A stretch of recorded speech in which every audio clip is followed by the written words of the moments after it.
Okay, so this is a great question. It actually depends on your state and what your state requirements are.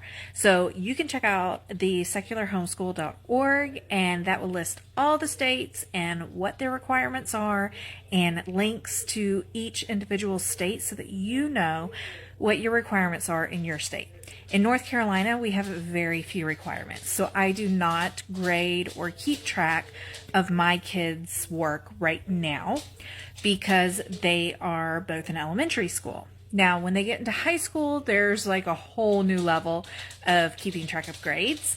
But when they're in their younger years, the main thing is getting them to love learning, to enjoy the time that they are spending learning, and really to encourage that curiosity. So our main things in North Carolina are we have to keep a physical record of attendance.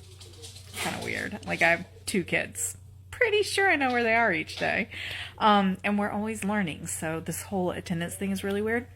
I have to keep records of their vaccinations. Again, kind of weird that I have to have physical records of their vaccinations. And I have to test them once a year. It just has to be a test once a year through like a standardized test.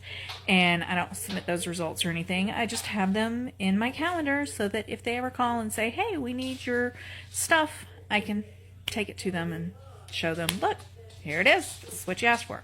As far as keeping a portfolio, I don't do any of that. I really just make sure that we're enjoying the learning, and that if they don't get something, like if they're not understanding a concept, then we stay on it a little bit longer. Like, I don't do pass fail type things. Like, we just stay on it until they grasp it and they understand it, and then we move on to the next thing.